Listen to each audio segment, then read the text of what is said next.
Finally, tonight, as promised, a special comment on the attempted assassination of Congresswoman Gabrielle Giffords of Arizona today. We need to put the guns down. Just as importantly, we need to put the gun metaphors away and permanently. Left, right, middle, politicians and citizens, sane and insane. This morning in Arizona, this age in which this country could accept the, quote, targeting of political opponents and putting bullseyes over their faces and of the dangerous blurring between political rallies and gun shows has ended. This morning in Arizona, this time of the ever-escalating, borderline ecstatic invocation of violence, in fact or in fantasy, in our political discourse, has closed. It is essential tonight not to demand revenge, but to demand justice, to insist not upon payback against those politicians and commentators who have so irresponsibly brought us to this time of domestic terrorism, but to work to change the minds of them and their supporters. Or if those minds tonight are too closed, or if those minds tonight are too unmoved, or if those minds tonight are too triumphant, to make sure by peaceful means that those politicians and commentators and supporters have no further place in our system of government. At his news conference this evening, Pima County Sheriff Clarence Dupnick took the extraordinary step of reporting not details of the crime scene alone, but rather of the political and cultural climate. I think it's time as a country we need to do a little soul searching, because I think that the vitriolic rhetoric that we hear day in and day out from the people in the radio business and some people in the TV business, and what we see on TV and how our youngsters are being raised, it may be free speech, but it does not come without consequences. Arizona has become the mecca of prejudice and bigotry. If Sarah Palin, whose website put and today scrubbed bullseye targets on 20 representatives, including Gabby Giffords, does not repudiate her own part, however tangential, in amplifying violence and violent imagery in American politics, she must be dismissed from politics. She must be repudiated by the members of her own party. And if they fail to do so, each one of them must be judged to have silently defended this tactic that today proved so awfully foretelling. And they must in turn be dismissed by the responsible members of their own party.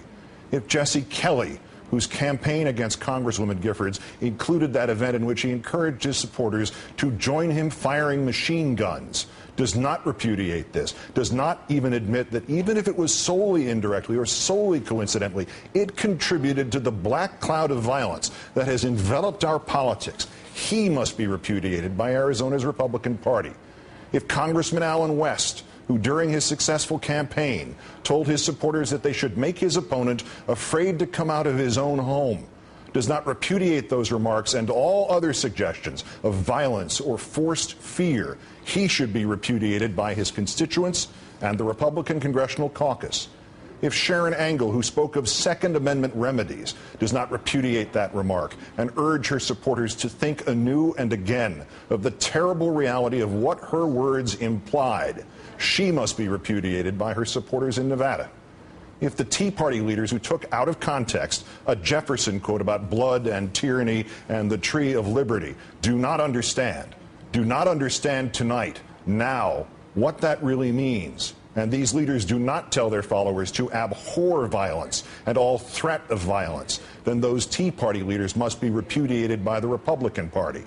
If Glenn Beck, who obsesses nearly as strangely as this Mr. Loeffner did about gold and debt, and who wistfully joked about killing Michael Moore, and Bill O'Reilly, who blithely repeated "Tiller the killer" until the phrase was burned into the minds of his viewers, if they do not begin their next broadcasts with solemn apologies for ever turning to the death fantasies and the dreams of bloodlust, for ever having provided just the oxygen to those deep in madness to whom violence is an acceptable solution, then those commentators and the others must be repudiated by their viewers and listeners, by all politicians who would appear on their programs, including President Obama and his planned interview with Fox on Super Bowl Sunday, and repudiated by the sponsors and by the networks that employ them.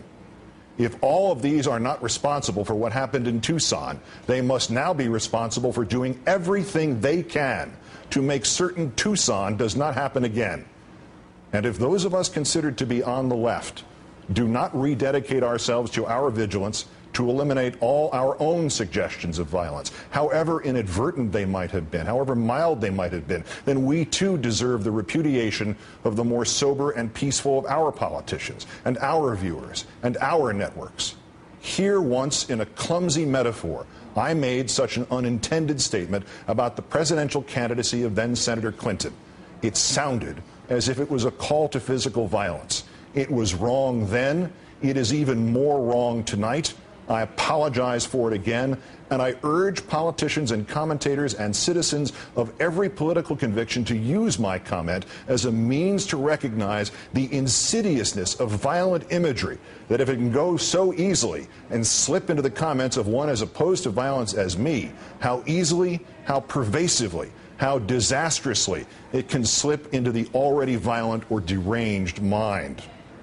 For tonight, we stand at one of the cliched crossroads of American history. Even if the alleged terrorist Jared Lee Loughner was merely shooting into a political crowd because he wanted to shoot into a political crowd, even if he was somehow unaware who was in that crowd, we have, nevertheless, for years, been building up to a moment just like this.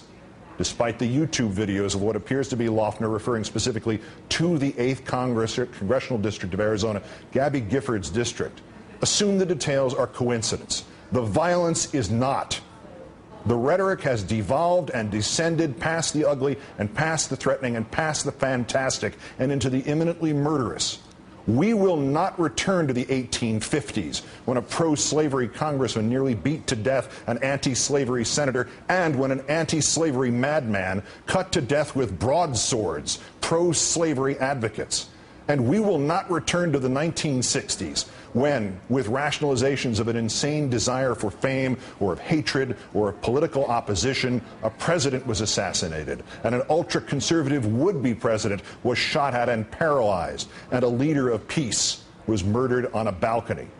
We will not, because tonight what Mrs. Palin and what Mr. Kelly and what Congressman West and what Ms. Engel and what Mr. Beck and what Mr. O'Reilly and what you and I must understand was that the man who fired today did not fire at a Democratic congresswoman and her supporters.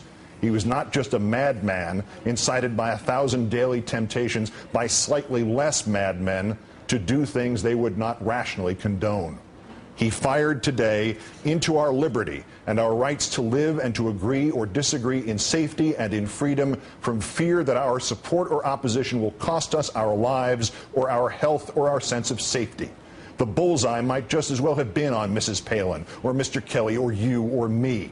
The wrong, the horror would have been, could still be, just as real and just as unacceptable. At a time of such urgency and impact, we as Americans, conservative or liberal, should pour our hearts and souls into our politics. We should not, none of us, not Gabby Giffords, not any conservative, ever have to pour our blood.